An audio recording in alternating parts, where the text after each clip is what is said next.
¿Qué tal? Muy buenas noches a todos. Sean bienvenidos. Como saben, todos los lunes llegamos a este encuentro de aprendizaje y de conocimiento interior para ir creciendo en este camino de Cábala. Agradezco su presencia, ya sea en este momento vía Zoom o bien ya sea que estés viendo este video en el canal de Cábala para Todos. Todos ustedes están invitados a dejar sus comentarios o preguntas o bien a lo mejor algunas sugerencias de temas próximos que pudiéramos abordar. El día de hoy estamos con el profesor Leopoldo Pompa y con el tema el ser humano y los símbolos. Así que le cedo la palabra al profesor. Adelante. Muchísimas gracias, Julie querida. Muchísimas gracias, compañeros, amigas y amigos que hoy nos regalan su presencia y su atención. El tema de hoy es fascinante. El tema de hoy es fascinante porque aborda la aproximación científica y mística en la Kabbalah. Todo este movimiento modernista que se dio a principios del siglo pasado donde hubo una efervescencia científica en todos los caminos, desde la magia, desde la física cuántica, desde la física astronómica, todo sufrió una revolución y lo sufrió también los temas que nos importan ahora. Entonces, voy a tratar de que esto se vea completo, ya está. Entonces, Meeting My Screen. Estamos aquí. El tema de hoy es eh, Kabbalah y psicología. Kabbalah y psicología, porque hay dos personajes que coinciden cronológicamente de una manera extraordinaria en el tiempo. En este caso, Yehuda Leib Halevi Ashlag, que es mejor conocido entre nosotros los cabalistas como Baal HaSulam, que es el dueño de la escalera, el que nos tradujo la ruta de ascenso en el misticismo, que vivió desde el año 1885 hasta 1954. Un hombre que le dio a la Kabbalah una interiorización extremadamente práctica. Eh, Muy bien pudieron haber intercambiado los roles entre él y Carl Gustav Jung, que es un psicólogo suizo que vivió entre 1875 y 1961. Ven, princesa, ven para acá. Mi perlita quiere estar en la conversación, entonces vamos a platicar con ella. Eh, Si ustedes ven la coincidencia entre sus vidas, fueron a lo largo tenía 10 años Jung cuando nació Rav Aslak, Halevi Aslak, y murió 7 años después. Pero sus vidas profesionales y sus vidas activas de aportación a la humanidad es generosísima. Uno en el campo de la psicología y otro en el campo de la Kabbalah. Entonces, vamos a abordar primero la percepción humana desde el punto de vista de Jung y luego vamos a hacer la aproximación de Valhalla. El contenido de nuestra conversación hoy es la naturaleza y la importancia de los símbolos, el lenguaje de los sueños, el inconsciente colectivo y los arquetipos, el proceso de individuación, un drama de la mente moderna, conexiones profundas entre la psicología y la Kabbalah. Este es el core, este es el centro de nuestra conversación de hoy. Vamos a ver algún arquetipo de Jung comparado con la Kabbalah, que es la sombra y las clipot. Después los mecanismos entre cáscara y la chispa que lo oculta, que es exactamente la misma propuesta de el inconsciente reprimido y la proyección psicológica contra la ilusión del mal. Y finalmente, la solución que resuelve estas propuestas. Entonces, sin más, abordamos el primer tema, la importancia y la naturaleza de los símbolos. Con mucha frecuencia, cuando empezamos nuestro aprendizaje en temas de iniciación, había una lección que para mí fue de marca profunda, la diferencia entre un signo y un símbolo, porque muchas veces usamos ambos y los usamos de una manera equivalente. Y el signo no, el signo simplemente es una característica que marca un hito, que marca un lugar, que marca un aviso y que no tiene tiene ningún significado profundo. Es un significado muy fijo. El símbolo no. El símbolo es un portal. El símbolo se despierta, funciona en nosotros en función de nuestra cultura, en función del contexto que lo conocimos, que nos permitieron de alguna manera abordar algún tema del inconsciente. Y es precisamente a través de los símbolos, no es esta una lección donde vamos a ver los símbolos per se, sino cómo un símbolo nos despierta, nos mueve, nos conecta con profundidades de nuestra expresión anímica y vital. Nuestra mente consciente produce ideas racionales y el inconsciente se procesa en forma simbólica. Sí, no hay manera de pasar de Malhut a Yesod a través de la verbalización. Tiene que ser a través de símbolos, a través de ideas simbólicas, a través de ideas que de alguna manera, por nuestra academia, por nuestra experiencia, por el lugar donde nacimos, por las personas que nos rodearon y nos educaron, vamos adquiriendo esa información. Si ustedes se ponen a pensar, los cabalistas en el pasado eran personas que tenían trabajos bastante modestos, no tenían una gran educación académica y sin embargo tenían una conexión mística impresionante. El hijo de Bar Sulam se dedicaba a reparar zapatos, alguna cosa así, mostrando un gesto de humildad ante la vida y que no tenía que hacerse más que una actividad digna para sobrevivir, pero una realmente actividad importante para trascender. Entonces, esta es la diferencia entre un signo y un símbolo. Eh, el lenguaje de los sueños es un lenguaje muy importante porque casi todos los psicólogos lo han abordado por esa condición tan apasionante que tiene nuestras vidas.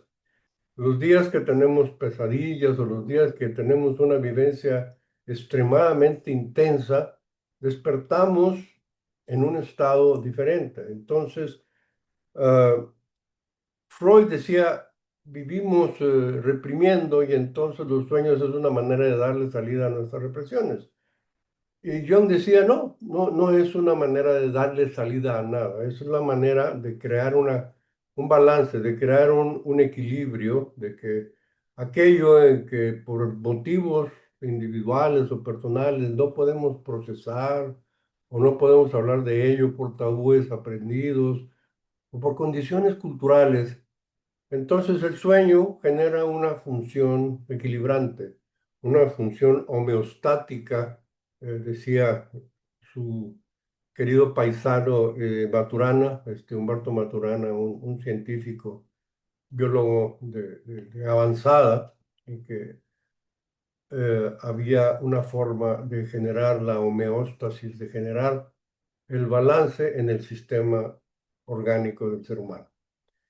Entonces, el sueño es muy importante porque genera toda la información de balance a través de símbolos, a través de condiciones que no son lo que sí son, y entonces nos encontramos en un sueño viviendo una experiencia en el hogar que fue el hogar de nuestra familia cuando éramos niños, cuando éramos muy bebés, pero con compañeros que han sido nuestros amigos en los últimos tiempos y haciendo actividades que probablemente vimos en alguna película, en alguna novela. Entonces, nuestro inconsciente arma a través de todos los símbolos de los que dispone el mensaje equilibrante, el mensaje que balancea. Entonces, esa condición que nuestra estructura psíquica tiene para generar equilibrio se logra a través de la simbología, a través de los símbolos. El inconsciente colectivo y los arquetipos fue una de las genialidades que hizo Jung cuando estableció el, la forma de explicar el inconsciente colectivo. O sea, existe en el todo algo en donde está toda la información presente. Los archivos akáshicos le llama ya en su literatura una serie de información que contiene toda la información disponible. Todo aquello que necesitamos saber y más está allí en el inconsciente colectivo. Y en este inconsciente colectivo, el desempeño orgánico, el desempeño de las personas ocurre a través de arquetipos. Y es el núcleo de la propuesta junguiana, ¿verdad? De que los arquetipos tienen una cierta sincronicidad, que es un libro maravilloso también, la sincronicidad de Jung, que tienen un desempeño religioso. La psicología y la religión es otro libro, otro documento junguiano, donde nos permite explicar cómo el ser humano tiene en diferentes ámbitos diferentes desempeños, pero siempre colocando estos arquetipos. Para la conversación de hoy hay tres arquetipos que son muy importantes para considerar. Son varios arquetipos. Eh, Dicen las gentes que son un poquito sarcásticas que Jung nunca se atrevió a decir que era un astrólogo o era un astrólogo arrepentido. Pero la realidad es que fue un hombre muy místico, pero que quiso conservarse en el patrón de científico para asegurar ser comprendido como tal, como un científico. Y se pasó horas y laboratorios demostrando sus propuestas eh, y no quiso abordar el tema de la astrología, que es un tema que ya entra en en los temas de energía superior, donde existía el riesgo de ser referido como un charlatán. Entonces, pero sí usó mucha información de la astrología, porque psicológicamente la astrología tiene, creo que es la ciencia que más documentación científica tiene. Hay informes y propuestas astrológicas desde hace 3000 años. Pero él dice, hay un arquetipo que es la sombra, ¿verdad? La parte oscura de nuestra personalidad, todo aquello que el consciente, o sea, conscientemente rechazamos o desconocemos, cómo son nuestros defectos, nuestras potencialidades ocultas, las condiciones que no nos gustan de nosotros. Pero están ahí, son parte de nosotros y podemos abordar este arquetipo de muchas maneras, pero está en nosotros esta condición oscura. El ánima y el ánimus es el único arquetipo que tiene que tiene un género, ¿verdad? El ánima es la contraparte para el ser humano masculino y el animus es la contraparte del ser humano femenino. Entonces son componentes contrasexuales, o sea, esa parte, el arquetipo que nos equilibra, que nos da balance, en donde es el elemento femenino en el inconsciente del género hombre y el ánimos es el elemento masculino en el inconsciente de la mujer. ambos actúan como puentes entre uno y otro. Cuando veamos más adelante la propuesta cabalística de esta construcción, nos va a quedar muy claro que es exactamente lo mismo y le quitamos ese halo de incomprensión o de misticismo y se abre con mucha claridad lo que es el ánima y el ánimos. Y hay otro arquetipo al que nos vamos a referir, que es el sí mismo. El self le llama Jung, él trabajó mucho en inglés, es el arquetipo de la totalidad, el centro regulador de la psique. A menudo se simboliza mediante figuras sagradas o mandalas geométricos. En Kabbalah lo referimos mucho como el punto en el corazón. Entonces, estas acciones nos permiten ir trabajando en este proceso. Viene, ahora sí, un proceso de comprensión psicológica maravillosa, porque la Cábala lo sugirió aproximadamente hace 4000 años. Hemos sido creados de una manera singular.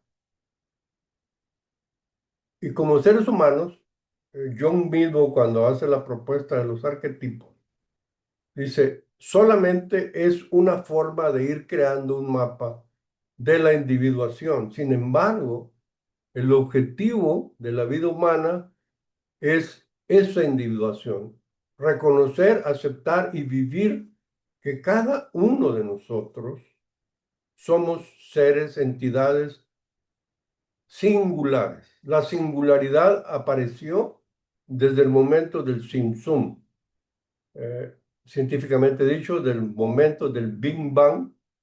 Cada una de nuestras almas fueron expelidas de una manera individualizada. De esta forma, nosotros hemos tenido esta individuación y la propuesta junguiana es que lo hagamos, que tomemos conciencia de esta situación. Eh, es un viaje psicológico de maduración en el cual el individuo integra los contenidos de su inconsciente, sus sombras, su ánima, ánimos, en su conciencia. No significa volverse perfecto, sino volverse completo y auténtico, logrando un balance, un equilibrio armónico entre el yo consciente y el sí mismo, entre ese punto en el corazón. En conclusión, el hombre y sus símbolos advierte que el ser humano moderno ha sobreestimado la razón y la ciencia, perdiendo su conexión con el mundo de los mitos y los símbolos del inconsciente. O sea, nos hemos hecho tan exigentes, el laici- el- la educación laica se ha divorciado del laicismo. Podemos discutir cosas fuera de la religión, pero no quiere decir que la religión no exista o que la necesidad espiritual del hombre sea algo fantasioso, existe como tal. Al ignorar esta dimensión, las personas experimentan desorientación y neurosis, porque dices, yo soy ateo por la gracia de Dios, o gracias a Dios que soy ateo, ¿verdad? Hay una invitación a restablecer este diálogo con nuestra propia profundidad para recuperar salud mental y espiritual.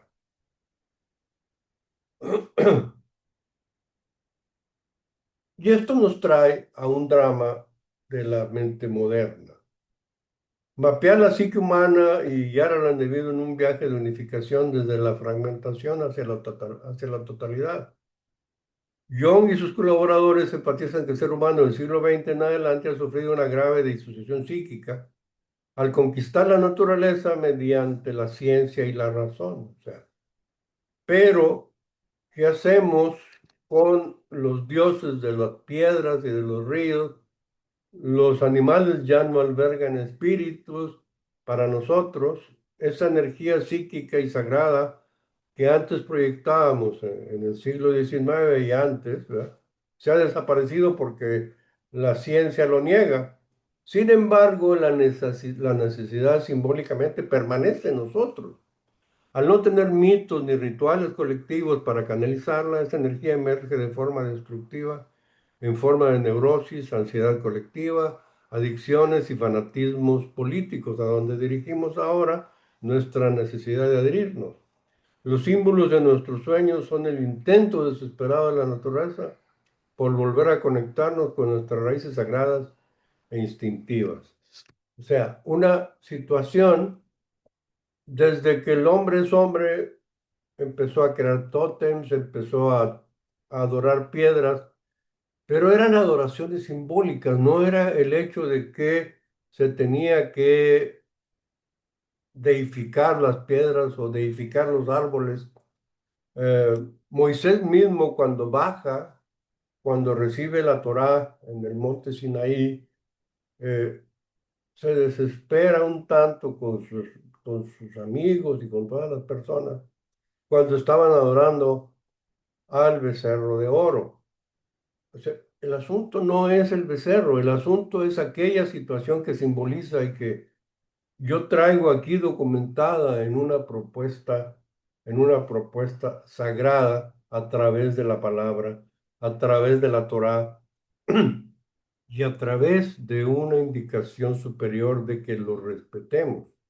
Entonces, el hombre ha sufrido estas crisis de modernidad, de que la ciencia es, por un lado, estaba la idolatría en aquellos tiempos y ahora está la idolatría hacia la ciencia, ¿no? Que la ciencia lo explica todo y aquello que no puede ser científico no existe, no hay nada con respecto a esa condición. Entonces, obviamente, esto nos ha llevado a una sensación de angustia, una sensación complicada.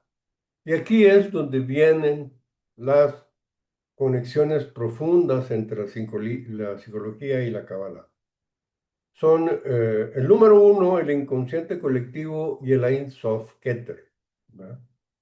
Entonces, Jung le llama inconsciente colectivo para no meterse en lenguajes de orden religioso. La Kabbalah le llama el Ein Sof, el infinito vacío, y su conexión lumínica, el Ein Sof Or, la conexión eh, energética entre la inexistencia de donde surge la semilla y una fuente permanente de emanación en Keter. Para Jung, el inconsciente colectivo es la matriz ilimitada y atemporal donde nacen todas las imágenes y los arquetipos. Para la Kabbalah, esto equivale a la Ein Sof de infinito, lo incognoscible, a Keter la corona, la primera céfira. Es decir, está en el inconsciente colectivo la información y es la unidad pura y primordial previa a la existencia de la conciencia individual o del ego. Ambos conceptos describen el origen oculto y total del cual emerge la experiencia humana. Entonces, ahí en Ein Sof nos lo dice la Cábala cuando estudiamos los mundos superiores, surge todo potencial, pero no existe absolutamente nada. Es un vacío total. De pronto viene una contracción de este vacío y hay una emergencia de luz, de vida hacia todas las dimensiones del universo. Y en Keter encontramos la ubicación que dirige la energía hacia los seres que tenemos vida. Y lo tenemos en diferentes mundos y de diferentes formas. Pero es desde ahí, desde donde tenemos esta primera conexión profunda. La segunda conexión profunda es este proceso de individuación, esta singularidad y el Tikkun Olam. Tikkun, como ustedes lo saben, a lo largo del tiempo que han estado estudiando Kabbalah, se refiere al término de corregir, al término de purificar, al término de quitar Olam, que es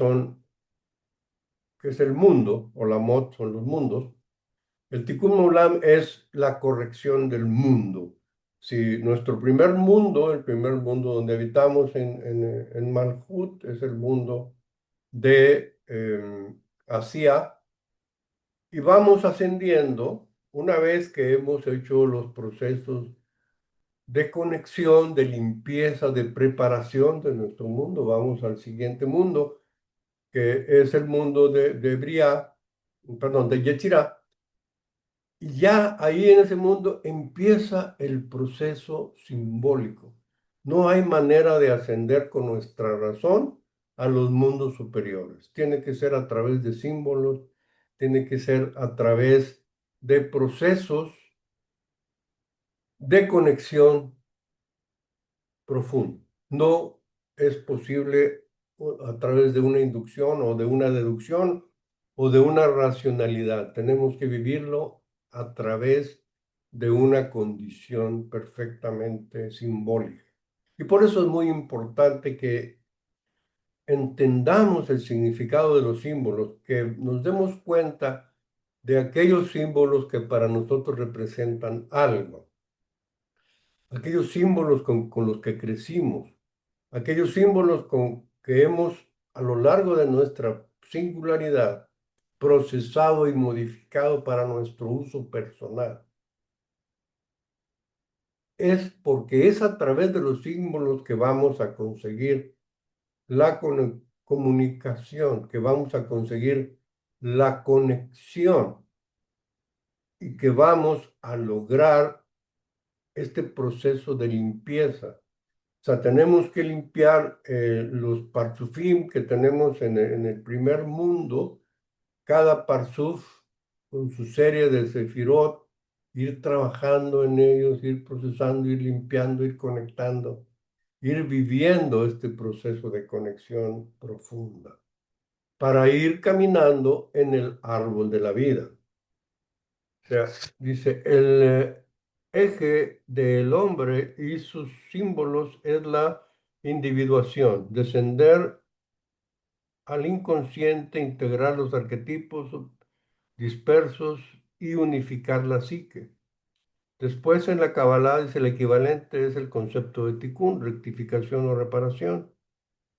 Los cabalistas creen que la vasija de la creación se rompió y las chispas divinas quedaron atrapadas en la materia y en la oscuridad. Equivale a las verdades ocultas de la sombra, junguiana. De ahí el trabajo espiritual del cabalista es ascender de manera consciente por las esferas del árbol de la vida, rescatando esas chispas para restaurar la armonía. Ambos procesos son un viaje interior para volvernos completos. El punto número 3 de la discusión es el ánima, el ánimos y la polaridad Geser Geburah, y en medio la Shejinah. En medio queda precisamente esta divinidad, ¿verdad? Entonces, como seres humanos que requerimos de una ánima, los varones, y de un ánimos, las damas, está Gesed por el lado misericordioso y Geburah por el lado del izquierdo, y está el equilibrio, la compensación central.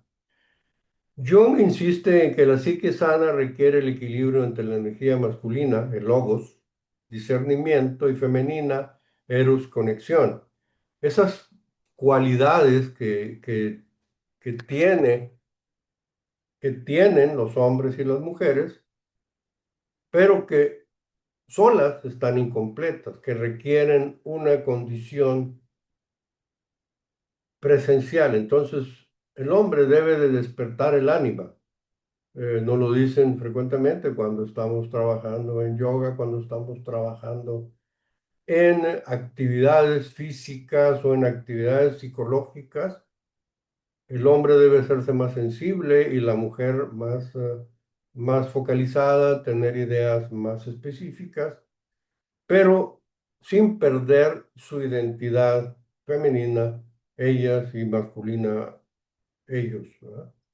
De tal manera que esta condición genere un equilibrio y genere la divinidad en el centro. Que genere esta Shejinah que está desatendida porque estamos preocupados en uno o el otro de los extremos. Vamos a veces de un extremo al otro entre el rigor y la misericordia, pero no nos quedamos en un centro armonioso, divino, sagrado que nos lleva la oración, la meditación, las condiciones propias de estar en la columna del centro. En la Kabbalah todo el sistema se sostiene sobre columnas de polaridad masculina y femenina. El pilar derecho representa la fuerza expansiva masculina, Gesed, misericordia, y el pilar izquierdo la fuerza contractiva femenina de Keura, del juicio o el rigor. Además, la Shejinah en la Kabbalah es la presencia divina femenina exiliada en el mundo terrenal.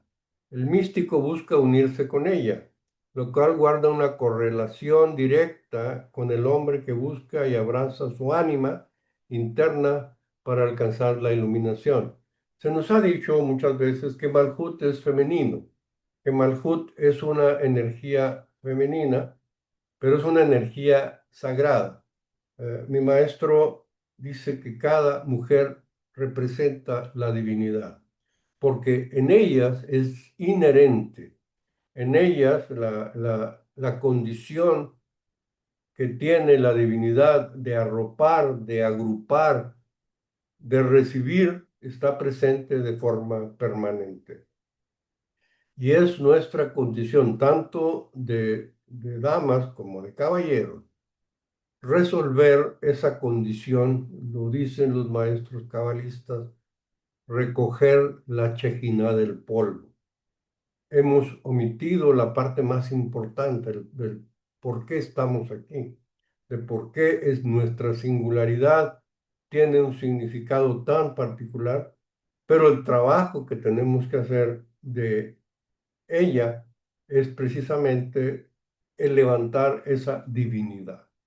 Entonces, esta es la tercera conexión profunda y viene finalmente la cuarta. El yo frente a sí mismo, frente al self, este arquetipo es como cuando te miras en un espejo. O sea, ¿qué significa el ego comparado, el ego que está en Yesod y en Malhut, comparado con el ser, con el punto en el corazón que se ubica en Tiferet?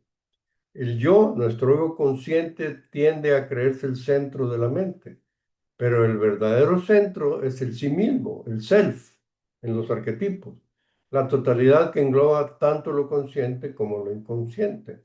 O sea, hay mucha información que no racionalizamos, hay mucha información que no percibimos. El Rab Lyman lo dice permanentemente, hay que tener fe por encima de la razón. O sea, la parte no racional tenemos que integrarla a la ecuación del ser humano. El ego terrenal, dice la Kabbalah, opera en la esfera más baja, en Malhut, del reino físico. Sin embargo, el centro del árbol de la vida es Tiferet, dos niveles hacia arriba. Está Yesod, que es nuestra conexión primera hacia los mundos superiores, y luego está Tiferet. Una disculpa, perdón. El, ¿Qué es la belleza o el corazón? El punto en el corazón. Y es precisamente la sefirá del sol, que equilibra, que balancea todas las energías, todas las fuerzas y representa al yo superior o el alma integrada. El tránsito de Malhut a Tiferet es línea por línea el tránsito psicológico del ego al sí mismo. Es decir, nuestro reto no es desconocer el ego, sino transitar desde él hacia un ser más purificado, más elevado, mejor propuesto. Jung hace una comparación entre la sombra, el arquetipo de la sombra y las cáscaras que siempre vemos mucho en Clipot y que de pronto no representan con mucha claridad qué son estas cáscaras, de qué cáscaras estamos hablando. En el arquetipo de la sombra se define como la parte inconsciente del ego, algo que el ego no ve, que le causa mucha angustia. Contiene todo lo que el individuo considera inaceptable en la sombra, vergonzoso o incompatible con su imagen consciente, desde impulsos agresivos, egoísmo, miedo, talentos enterrados por miedo al rechazo. Dejamos de ser simplemente porque nos importa mucho el que dirán. En Kabbalah, esta sombra les llamamos cáscara, les llamamos clipot, y quiere decir literalmente cáscara. Es algo adherido al ser que no es per se lo que somos, o corteza. Son el remanente o subproductos metafísicos del mal, los desechos espirituales que cubren la santidad. Es como una execración, es algo que quedó sin resolver espiritualmente en nuestra alma y tiene que ser precisamente trabajado en nuestro presente para corregirlo, para cambiarlo. De dónde vienen estas ideas? Jung dice, se forman durante la infancia y el desarrollo social, al elegir quiénes queremos ser para agradar el entorno, arrojarnos al sótano de la mente que no encaja, lo que tiramos a la basura, metemos ahí a la buhardilla, al sótano, lo que no queremos que los demás vean de nuestras condiciones personales. Y de ahí surge en la infancia, tomamos la decisión de que la gente no me oiga cantar porque en el kinder me dijeron que yo cantaba muy feo y entonces va a ser necesario dejar de cantar. En Kabbalah nacen durante el cataclismo cósmico conocido como la ruptura de la vasija, la Shevirat Hakelim, precisamente desde el origen cósmico.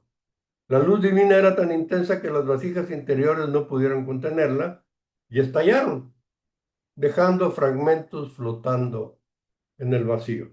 O sea, nuestra singularidad viene flotando en la nada desde hace miles de millones de años. Entonces, ahí hay una pequeña diferencia entre la apreciación junguiana y la apreciación de la Kabbalah. Pero si se ponen ustedes en un plano metafísico, en un plano espiritual, no tienen ninguna diferencia porque es exactamente lo mismo. Es algo que adquirimos en el pasado y que tiene que ser corregido.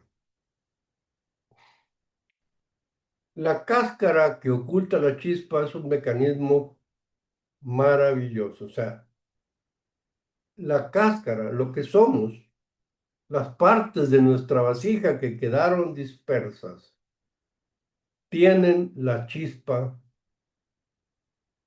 de la vida. No son cáscaras muertas, no son pedazos que no tienen vida, sino que están vigentes, que están vitales.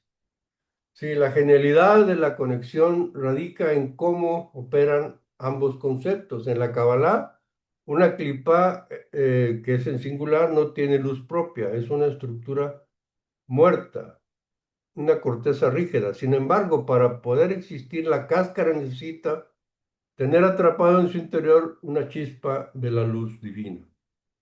El mal, por lo tanto, no es una fuerza independiente, sino energía sagrada aprisionada, distorsionada y mal alimentada. Si quitas la chispa, la cáscara se desvanece. Jung plantea exactamente el mismo mecanismo para la sombra.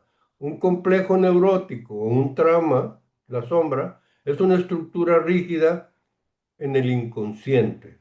Esa sombra sobrevive porque le damos energía, está atrapada una inmensa cantidad de energía psíquica del individuo. Cuando reprimimos la sombra, gasta nuestra energía. Nos sentimos agotados, ansiosos o deprimidos porque una parte de nuestra fuerza vital está secuestrada por la cáscara de nuestros complejos.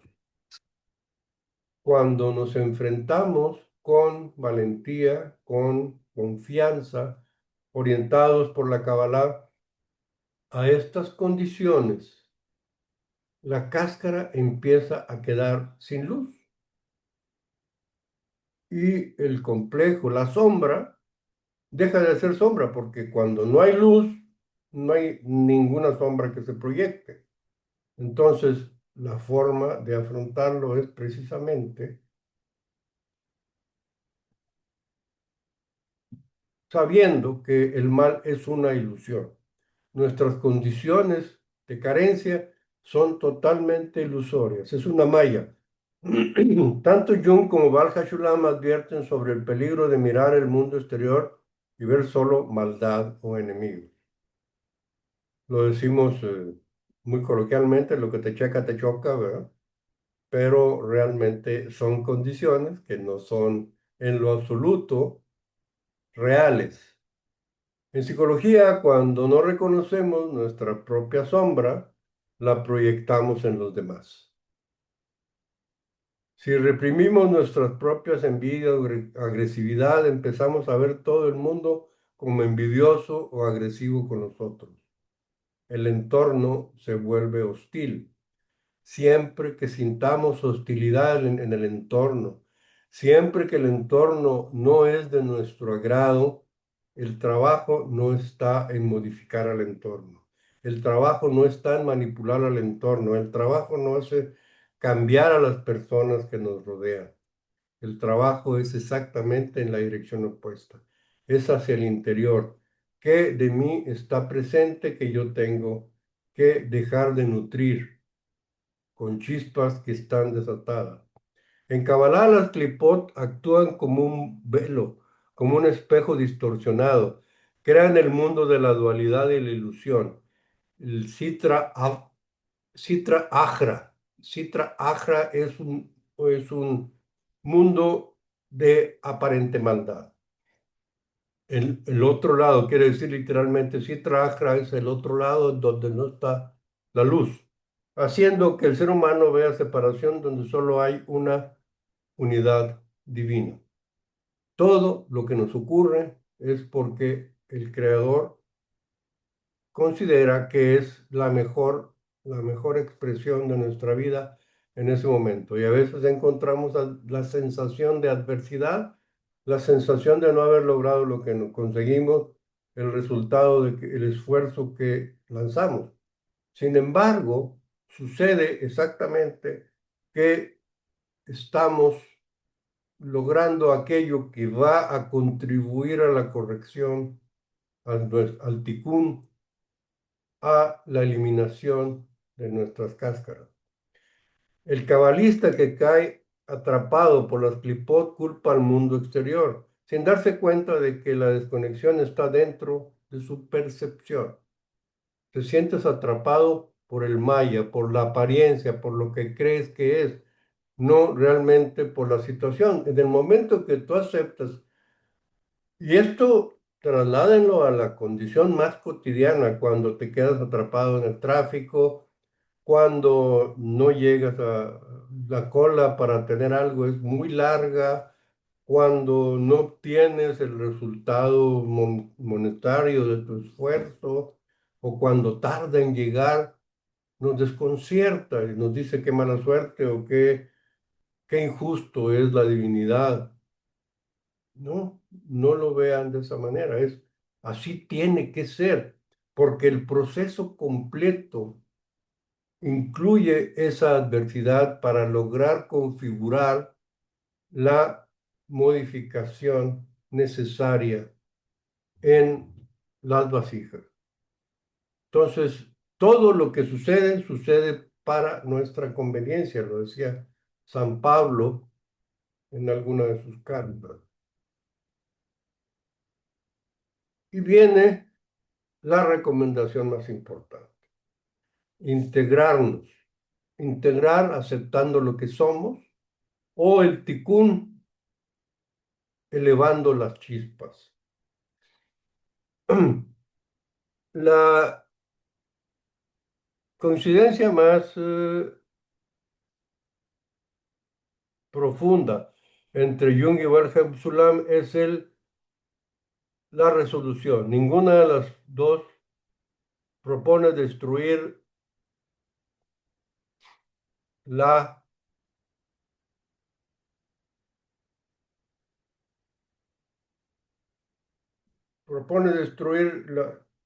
el mal, sino redimirlo, la redención. La presencia, según Jung, el proceso, según Jung, destruir la sombra es imposible porque es parte de la psique.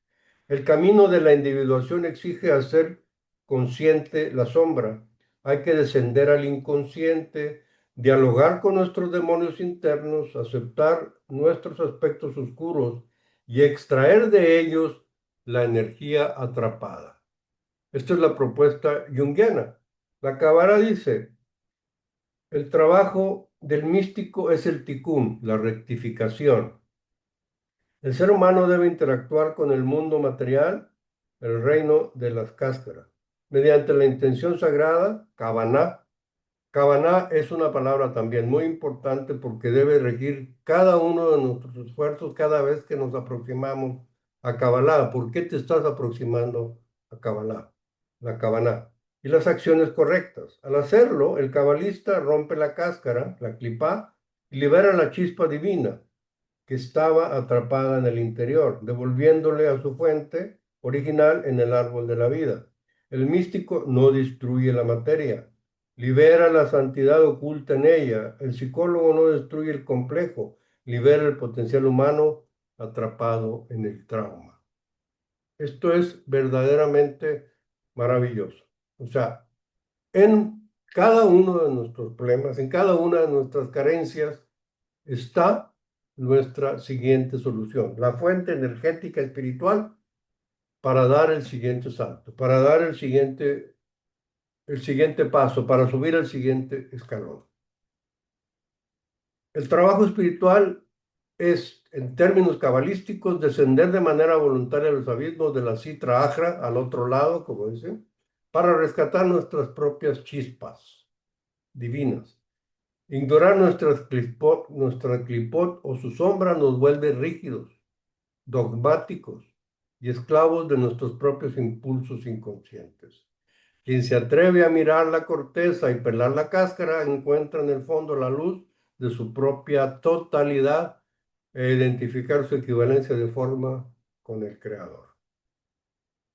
Como manera práctica, como manera de ejercicio, toda esta teoría, les propongo este ejercicio. El segundo de los 72 nombres de Dios es recapturando las chispas de la vida. Yud Lamed Yud. Estas meditaciones cabalísticas de los 72 nombres nos vamos a enfocar en una de ellas para trabajar estos fragmentos de luz que son extraídos de las entidades destructivas que residen dentro de mi ser. Su fuerza de vida es eliminada y soy reabastecido de energía divina. La vida se pone más y más luminosa cada día, como si billones de chispas sagradas retornasen a mi alma. Me libero de toda tentación y sentimientos negativos. Ahora soy libre para invocar este nombre y encender de este modo el poder de los milagros en mi vida. Yud, Lamed, Yud.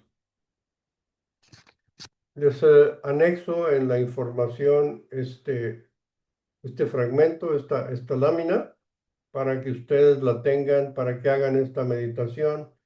Vean las letras hebreas que están en el margen superior derecho, que es Yud, Lamed, Yud, y que les permita conectar con este proceso de recuperar las chispas en la medida en que ustedes vayan viviendo procesos de aceptación de su subconsciente, de aquellas cosas que no les agradan de ustedes mismos y que van dejando salir energía muy poderosa, porque es energía totalmente adherida a la singularidad de cada uno de ustedes. A la singularidad, esa energía que los reconoce porque es energía que está adyacente, que está viviente dentro de ustedes en cada una de sus cáscaras o en cada una de las expresiones de su sombra. Entonces, esto sería la parte teórica que me agradó compartir con ustedes y obviamente empezamos nuestro diálogo con una persona que llega nueva, mi querido Jorge Chávez, que siempre hace su aportación. Gracias, amigo. Y quisiera, obviamente, escucharlos a todos y a todos con sus ideas, con sus reflexiones, con sus preguntas. Adelante, querido Jorge. Gracias. Pues sí, un comentario muy bueno respecto a lo que estuviste hablando al final, que básicamente pues de las luces y las sombras, yo lo venía relacionando no solamente con la cábala, puesto que es cábala, ¿verdad? Que es precisamente el camino, esa escalera hacia la evolución, la trascendencia, pero también me ponía a pensar cómo coinciden o cómo apoyan o cómo están íntimamente ligadas todas las ciencias sagradas. Lo relacionaba con el tarot, sí, que en el tarot, por ejemplo, esto último que hablabas, que pues el diablo, que es la apariencia, sí, que es el ego, el material, el poder, el sexo, que es lo que más nos asusta y aparte no que no precisamente que nos asuste, sino que lo que nosotros estamos en su mayoría tratando de expresar al mundo. Fíjate, hay un texto muy bonito del diablo que dice, el diablo como figura física obviamente no existe, como así tampoco es algo maligno que llevas dentro. Esta falsedad mantiene esclavizada a la mayoría de la humanidad. Las armas del diablo son entender la vida como algo puramente material y de este modo perseguir nuestros deseos personales, dinero, sexo, poder y siempre terminar siendo infeliz. Y por otro lado, la torre también, que muchos vivimos separados, aislados, y que al final de cuentas, pues es como un volcán que está a punto de tener erupción. Llega el rayo y explota y salen volando aquellos que vivían tan aislados, aquellos que pues se sienten diferentes o se aíslan de los demás. ¿Por qué? Porque, bueno, eh, pues creen que son diferentes, que son más grandes, ¿verdad? Entonces, y por último, lo que decías, tengo yo por aquí este manualito, pues, de los 72 nombres de Dios, en Yod Lamed Yod, que es cuando nos encontramos atascados en primera velocidad, cuando nuestras reservas de energía están en vacío, cuando sentimos que nuestra fuerza vital se agota lentamente, las chispas perdidas de luz espiritual pueden ser recuperadas y restablecidas en nuestra vida. Con esa simple meditación, Yod Lamed Yod, ¿verdad? Es, Sí, es, es son mis correcto. comentarios, Polo, y mucho gusto en saludarlos a todos. Gracias, Jorge. Siempre es un gusto tu compañía. Y sí, efectivamente, sí, ahorita vamos a escuchar a cada uno de los compañeros. El discernimiento, una frase despierta en cada uno de nosotros un pensamiento y de ahí un discernimiento único y particularísimo. Y todos vimos exactamente las mismas láminas y escuchamos las mismas palabras. Entonces, querido Edgardo, he extrañado tus comentarios y me gustaría eh, que nos compartieras tus discernimientos, qué movió en tu persona, en tu intelecto, en tu ser, este conversatorio, ¿verdad? Con mucho gusto, profesor Leopoldo. La verdad es que yo tengo cuatro preguntas. ¡Wow! Esta conferencia realmente, bueno, todas las suyas, pero esta es tremendamente contundente. Eh, no sé si tenemos tiempo para plantear las Sí, sí, cuatro. sí, sí. No. Sí, Si no lo hacemos, si no lo hacemos, Edgardo, siempre es adelante, por favor. ya.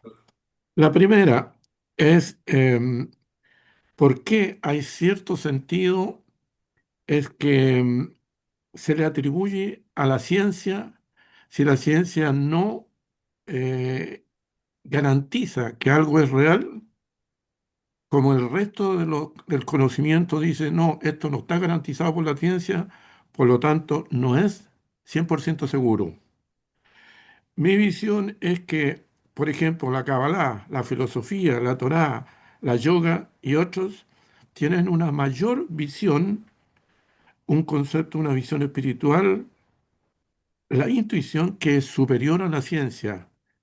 ¿Cómo la ciencia va a querer en algún momento garantizar que Dios existe? Eso para mí es imposible bajo el punto de vista del enfoque de la ciencia. Entonces, eh, dentro de mi pensamiento, yo digo, yo le creo más a la Kabbalah, a la filosofía, a la Torá y la yoga, y después a la ciencia, porque la ciencia va muy detrás. Esa es mi primera reflexión, Maravillosa, como pregunta maravillosa. también. Dice mi maestro, no te preocupes tanto por la respuesta. Ya, Escucha la pregunta que te hace tu corazón, que te hace tu... O sea, porque definitivamente mi actividad profesional es la educación y doy un curso de metrología que me gusta mucho, es muy matemático. Y la primera frase que les digo a mis estudiantes es, queridos amigos, medir es mentir. O sea, cuando uno mide, nunca mide con exactitud. Dices, ¿cuánto mide tu estatura? Bueno, depende si es en la mañana, si es en la mediodía o es en la tarde, porque mido diferente. ¿Con qué te mido? El metro que te mido, ¿qué precisión, qué exactitud tiene? ¿Qué incertidumbre tiene el método de medir? Entonces, definitivamente tu pregunta es maravillosamente cierta porque la ciencia no ha logrado establecer métodos de contundencia para determinar las verdades que promulga. Entonces, todo lo científico tiene un nivel de incertidumbre y a veces el nivel de incertidumbre, el grado de incertidumbre es superior a la incertidumbre que las propuestas espirituales nos hacen. De hecho, las propuestas espirituales son todas inspiradas en energías superiores y tienen básicamente la incertidumbre de la interpretación, pero son extremadamente precisas. Solamente tienen el instrumento, que es el humano que las interpreta, que le da cierta incertidumbre. Entonces, maravillosa tu reflexión y tu pregunta. Te lo agradezco. Adelante, continuamos. paso con la segunda, profesor. Eh, no sé si le escuché bien una frase cuando usted dice, cuando no hay luz, la sombra no se proyecta. No sé si le escuché bien, pero eh, la frase me Sí, queda totalmente... sí, sí, eh, sí, sí. O sea, la reflexión es maravillosa, ¿no? Es decir, si no hay luz, tu ser no proyecta absolutamente nada, porque tu ser es luz. Entonces la sombra desaparece cuando tomas conciencia de tu naturaleza lumínica, de tu naturaleza divina, de tu naturaleza espiritual. O sea, la sombra es solamente una apariencia que existe en nuestra percepción. Entonces, cuando alguien te reclama un defecto o cuando tú mismo te reclamas un defecto, es que estás siendo sometida a la energía vibrante y superior de la luz. Y ahí en tu carencia está precisamente la bendición. Ahí está precisamente la superlatividad de tu condición. En el momento en que tú dices, yo soy cualquiera de los adjetivos que te aplicas a ti mismo, porque somos muy crueles con nosotros mismos a veces, ¿verdad? Y ahí está precisamente en ese adjetivo, en esa condición de inaceptación, donde está la presencia de la luz divina, del Ein Sof Or, ¿verdad? De esta luz que te da vida. Porque en ese momento, a través de la carencia, la requieres. A través de la carencia, la pides. A través de la carencia, la vives. Entonces, por eso es más importante la pregunta que la respuesta. Es maravillosamente cierto, ¿verdad? Entonces, eh, no sé si sea suficiente el comentario, pero Y es suficiente, profesor. Voy con la tercera, por favor. Cuando no reconocemos nuestras sombras, las proyectamos en los demás. Eh, Tenemos que integrar lo que somos. Entonces, cuando mi ego está absolutamente fortalecido y yo no quiero reconocer absolutamente ningún defecto en mí, con esta frase, si yo quiero descubrir cuáles son mis sombras, entonces me voy a fijar en los supuestos defectos de con quién estoy compartiendo, con quién estoy mirando, y es un método súper fácil que la espiritualidad da, pero es contundente, es casi, a mí me produce también, igual que a usted, me produce como una risa, pero la verdad es que uno, no, yo soy perfecto, ustedes son los que están equivocados, pero esta frase suya es extraordinariamente potente y una herramienta, pero magnífica. Esa era mi observación sobre la frase suya.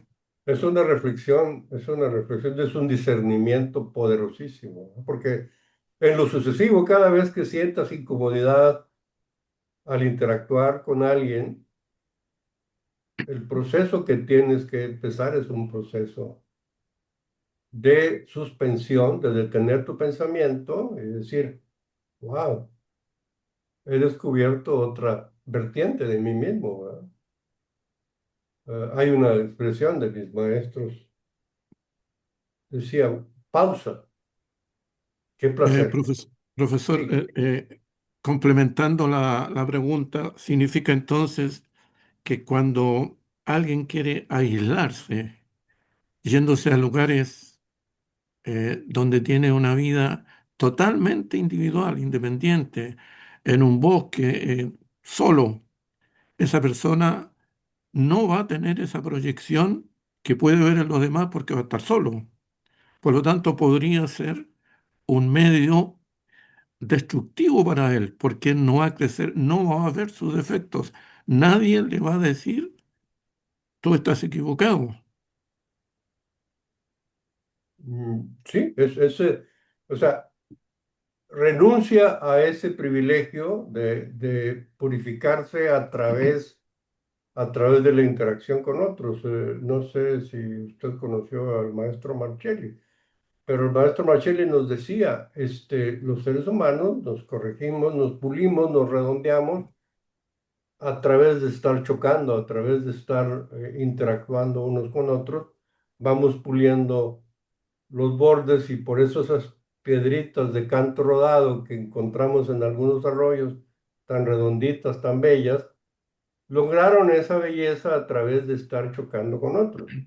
Sin embargo, no es un privilegio solamente de las personas socialmente activas, o sea, los ascetas también tienen otra trayectoria de ascenso y es a través del silencio. Cuando uno logra quietar totalmente el diálogo interior, la, el marco que funciona es el marco espiritual y los sentidos espirituales empiezan a crear el diálogo místico, ¿verdad? O sea, uno también puede empezar a caer en sus propias sombras, pero la divinidad tiene otros métodos para hacerlas presentes, para que la zeta, para que el místico encuentre el camino. En matemáticas existe una fórmula, una matriz vectorial en donde si pudiéramos simular vectores matemáticos para cada uno de nuestros cuerpos orgánicos, el cuerpo físico, un vector de cuerpo emocional, un vector de cuerpo intelectual, un vector de cuerpo emocional.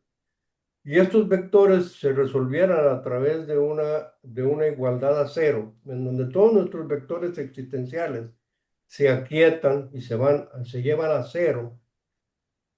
La solución matemática de esta ecuación, de esta matriz de vectores, se llama la solución de vectores, de vectores de valores propios. En el alemán Eigenvalues. Eugen, se escribe Eugen Values, Eugen Values. Se pronuncia Eugen por el alemán Values, pero quiere decir, cuando un individuo realmente se sumerge en el silencio total del retiro, encuentra la respuesta del yo. Por eso el Buda, cuando estaba sentado y logró la conexión con lo superior, se iluminó, sintió esa iluminación, porque encontró su propio valor.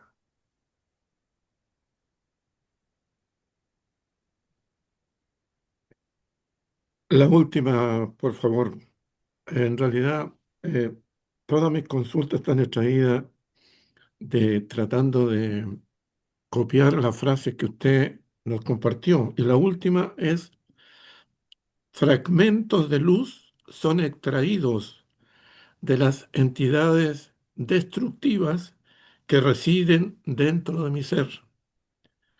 Mi interpretación a esto es como si yo quisiera decir: estoy extrayendo conocimiento de mi ignorancia, pero no sé, ahí no, no sé si No, esa no, me... es maravilloso discernimiento, es hermosísimo discernimiento, ¿no?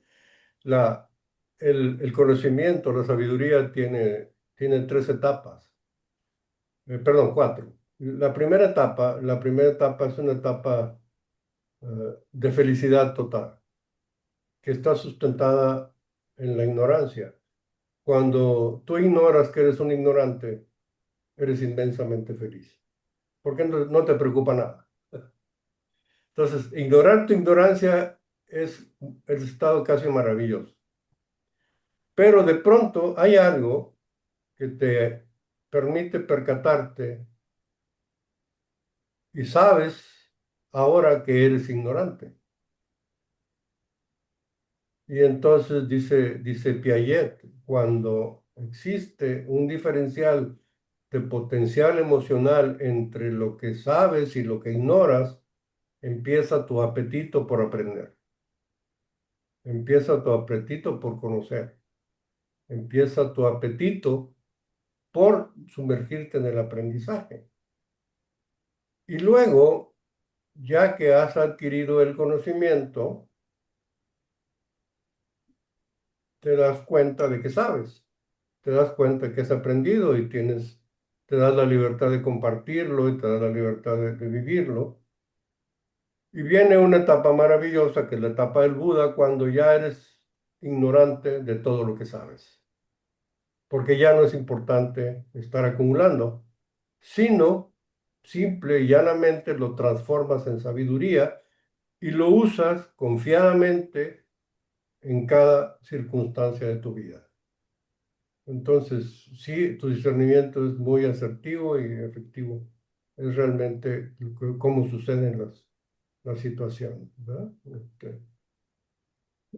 Maravillosa su respuesta, profesor. La verdad es que una vez más reconozco que una simple frase, sin la observación y el comentario de quien realmente sabe, no tienen absolutamente ningún significado. Eh, su conferencia del día es extraordinariamente buena y bellísima, y todavía las cuatro preguntas que yo hice me quedé muy satisfecho. Y Esto es la escalera, querido Edgardo, amigo. Es tenemos chispazos y ascendemos un poco más. O sea, probablemente yo vaya medio escalón un poco más adelante porque empecé un poco antes. Pero vamos juntos caminando este proceso y tenemos de pronto situaciones y discernimos cosas. Y si lo hacemos en grupo, esto se convierte en una riqueza maravillosa. O sea, yo dije una frase, pero probablemente no tenía el sentido de discernimiento que despertó en ti. Y esto es el proceso de convivir y de trabajar la Kabbalah juntos, de trabajarla aportando cada quien su ser completo, su ser armonizado y valioso. Entonces, eh, gracias por tus preguntas y una disculpa por la escasez en algunos casos de mis respuestas, pero maravilloso, maravilloso y continuamos platicando.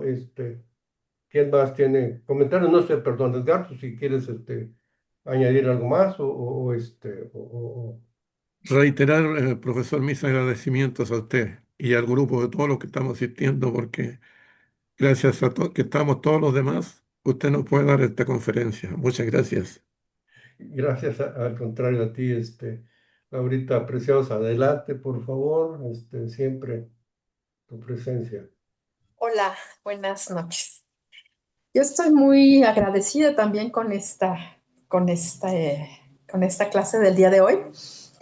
Eh, yo había vislumbrado exactamente eso que usted trató hoy. Dije, es que yo siento que en algunos momentos Kabbalah es una autoindagación similar. En algún momento yo fui a terapia psicológica hace mucho tiempo y le veo mucha relación a algunos temas que hemos abordado y ahora usted me lo reitera.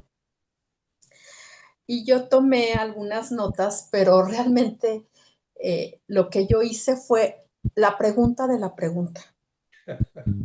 Venga, venga. En la parte que usted trató del drama de la mente, hablaba mucho de la importancia que tiene el símbolo para el ser humano, ¿no? Y yo me quedé pensando cuánto simbolismo hay en mi vida. Pero después usted comentó el pasaje de Moisés, ¿verdad? Del becerro de oro. Y yo me quedé pensando también en eso. ¿Será ese el momento en el cual el símbolo se desvirtuó en la antigüedad? ¿Y en qué momento para el ser humano actual ese símbolo se puede llegar a desvirtuar? En la Cábala hay muchos símbolos, ¿no? Casi todo está lleno de símbolos. Los primeros símbolos, no sé si los pueda catalogar así, pero serían las letras hebreas, ¿no? Entonces, ¿en qué momento, tanto para la persona antigua como la moderna, ese símbolo puede llegar a desvirtuarse por un mal uso o por darle un valor que no lo tiene? ¿O cómo podría ser esta desvirtuación? Símbolo. Es hermosa, hermosa la pregunta y el discernimiento. El, el asunto, el maestro de la Ferrier nos lo dice con una fotografía que ha compartido entre su literatura cuando está con su capa apuntando el obelisco en París, ¿verdad? Es decir, cuando yo les muestre el proceso de integración, el proceso del yug, no vean mi dedo, vean la cúspide del obelisco donde se unen los cuatro cuerpos de tu ser y ahí encuentras esa integración. Entonces sucede exactamente con la simbología. Nos empezamos a enamorar del ego, de decir yo este símbolo lo entiendo y este símbolo me va a representar y hasta me lo tatúo, ¿verdad? Y hago un tatuaje grandote del antebrazo y ando con camisetas sin brazos del tatuaje, del símbolo. No es el símbolo, es el significado lo que realmente te está aportando. La información no visible, no consciente, que está detrás de la cortina de la conciencia y que el símbolo nos abre la puerta para que venga. Pero el símbolo de la puerta, si te sientas en la puerta y te quedas observando la puerta en todos sus colores y en todas sus hendiduras, cuando no te atreves a entrar a la habitación que te está invitando a tu ascendencia o a tu ascensión, ¿verdad? Sí, sí, nos sucede, nos enamoramos de los símbolos. Y me llevó otra pregunta, ¿no? Que dice, y, bueno, la adapté con base a una que usted hizo. ¿Qué símbolos has adaptado o modificado para tu uso personal, conexión profunda y limpieza? Pues yo aquí en mi casa estoy llena de símbolos. Así empezó. Se llama TOC, amiga, trastorno obsesivo compulsivo. No, Tengo el día que no lo, sí me siento como desprotegida, ¿eh? claro, claro, no, no, es importante, es parte del proceso. Es parte del proceso hasta que uno decide ya no darles energía. Pero no es un tema fácil, o sea, esta meditación del Yud Lamed Yud ayuda para reconstituir las chispas y que tu energía tenga un foco mucho más existencial, más profundo. Entonces vive con tus ritos, vive con tus rituales, vive con tus liturgias, hasta que estés en paz contigo misma, por supuesto, ¿no? Sé que muchos de ellos no son de ninguna religión, ¿eh? O sea, No, son no, adoptados así porque me han agradado, me han gustado. claro, claro, claro. Y luego también me movió mucho una reflexión que hizo usted sobre el mal. Hace tiempo mi hermana, que también en algunos momentos se ha acercado a Cábala, me dijo que por qué Dios permite el mal y las guerras, ¿no? Y yo no le supe qué responder, pero creo que ahora con esta reflexión ya tengo un poquito de idea.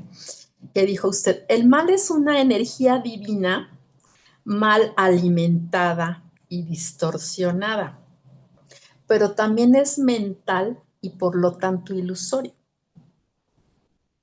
¿verdad? Totalmente. Ajá. Entonces Y dije, solamente para redondear la idea, muchas personas que estaban en el centro de la guerra, cuando empezó la guerra, yo salí de Tel Aviv 4 días antes de que empezara el bombardeo y algunos amigos se quedaron ahí porque estábamos en un congreso de Kabbalah y vivieron la guerra de una manera muy diferente como la viví yo. O sea, ya tenía 4 días en mi casa y esta persona se quedó 4 días a disfrutar Tel Aviv y se tuvo que pasar 12 días adentro de un búnker, ¿verdad? ¿Cuál es la diferencia? O sea, los dos estudiamos Kabbalah, los dos trabajamos en esto. Es, ¿cuál es la condición interior de una persona que tuvo que quedarse en medio de una guerra? Pero además me dice, hay personas que no tuvieron la oportunidad de meterse al búnker y no les pasó absolutamente nada, porque están en paz consigo mismas. O sea, las guerras lastiman a las personas que tienen guerras interiores. Y nuestro trabajo es la plegaria, es orar por esas personas para que haya paz en su corazón. así es. Muy bien. Y la última pregunta es, no me quedó claro qué era la cabana. La cabana es la intención, o sea, y es bien importante. Esto es, ¿cuál es tu intención al venir a Kabbalah? ¿Qué buscas? ¿Qué buscas en estas clases? ¿Qué buscas en este esfuerzo? ¿Qué buscas aquí a través de toda esta energía que enfocas en tu presencia?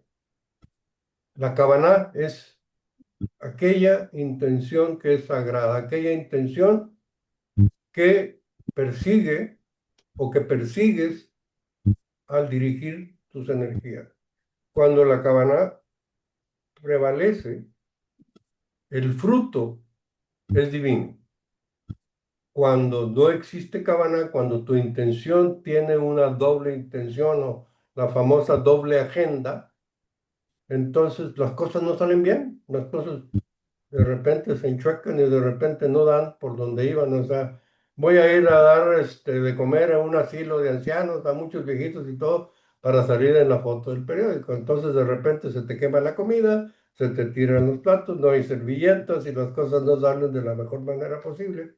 Y cuando tú te olvidas de andarte luciendo y llegas y das comida de una manera totalmente impersonal, sin ser visible, entonces de pronto vas saliendo y alguien te toca la cara y dice, qué bonita te ves. Wow. El fruto de tu esfuerzo te dice cuál era tu verdadera intención. Eso es Kabbalah. La buena intención, Ya. la intención sagrada. No te estoy escuchando, se apagó tu... Ajá. ¿Y puede variar en algún momento? O sea, por ejemplo, ahorita que dijo usted, ¿cuál es la intención de estudiar Kabbalah?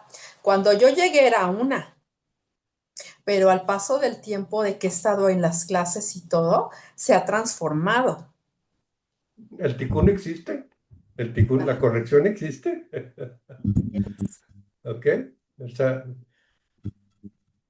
y tú conoces las dos, conoces la primera y conoces la actual, y entonces puedes hacer una comparación y cuál es el resultado de esta situación ahora y cuál era el resultado cuando empezaste, ¿verdad?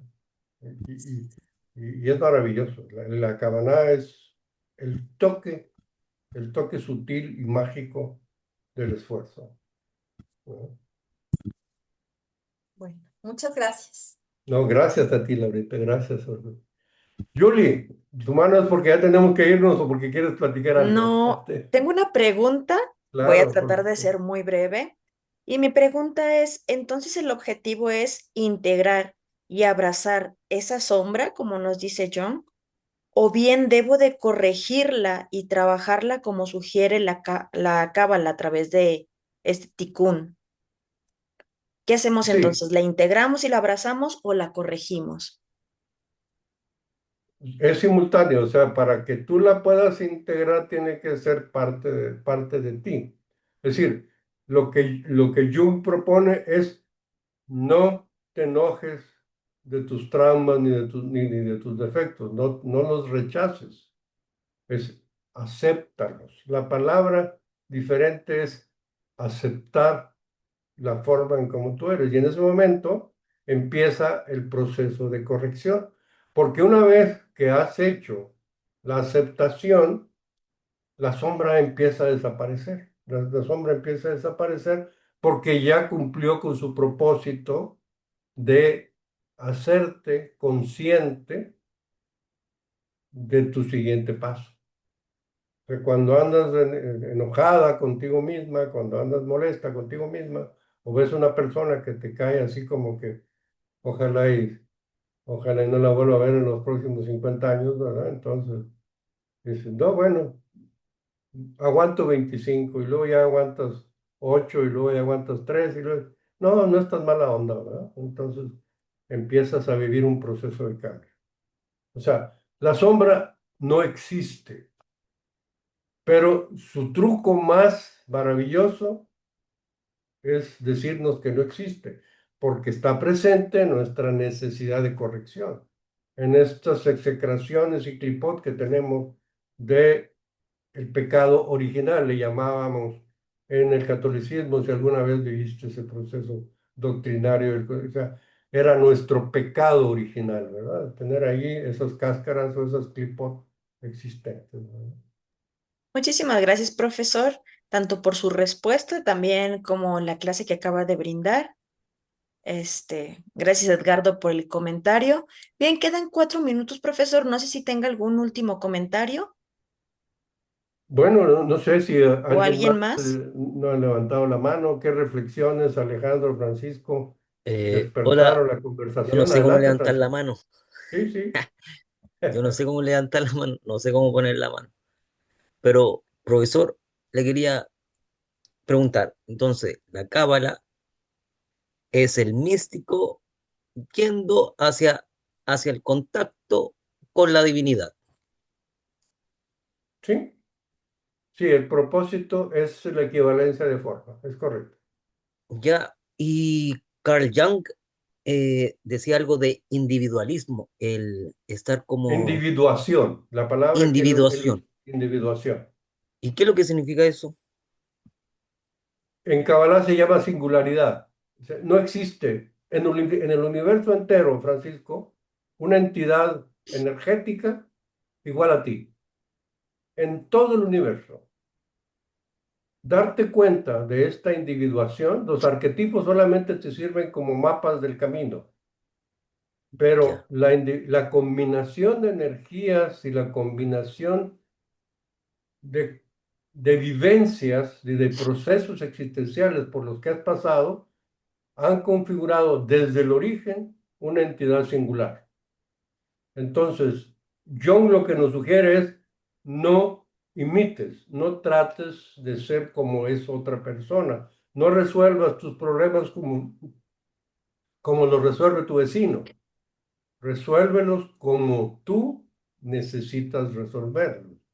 Y esto es a través de buscar una conexión, a través de símbolos, a través de vivencias significativas en donde a través de una conversación intuitiva tú vas haciendo acciones que te van conectando con tu singularidad, con esta individuación que propone John. No sé si te confundí más de lo que ya estabas o te da una idea de la pregunta, de la respuesta. no, si se me hace conclusión. A mí me gusta Carl Jung cuando le preguntan, ¿usted cree en Dios? No, yo no creo, yo sé que existe Dios. Yo lo siento, Sí, yo siento que está aquí, estoy vivo, o sea, Dios está aquí, ¿verdad? Sí, sí es maravilloso. Jung es el psicólogo más místico que conozco si lo pueden leer, léanlo. La sincronicidad es maravilloso cuando decimos, ay, qué casualidad que te encontré, ¿verdad? No, no es casualidad, es que necesitaba encontrarte en este momento porque estamos en las condiciones de interactuar de la manera más apropiada posible, o más inapropiada también, si es el caso, ¿no? La sincronicidad existe, ¿verdad? Sí. Y Jung tiene un libro que habla de sincronicidad. Sí. y tiene un libro de alquimia, pero no sé si es católico. No, no, no, no, o sea, recupera todos los procesos vivenciales de la Edad Media, ¿verdad? Toda la cultura de la Edad Media, toda la cultura de la magia, toda la cultura de todo lo que fue la época de la oscuridad y la resolución a través de la alquimia, de transformar lo denso que es el plomo en oro, de transformar el ser humano en bondad, en purificación, en limpieza. Está muy interesante porque hace una recopilación histórica y toda la explicación psicológica de cada uno de los procesos alquímicos, ¿verdad? Los procesos de transformación. También es maravilloso, es maravilloso. Eso, que Bien, yo agradecido, muy contento por estar acá, gracias por tu presencia, siempre, en serio. siempre enriquece.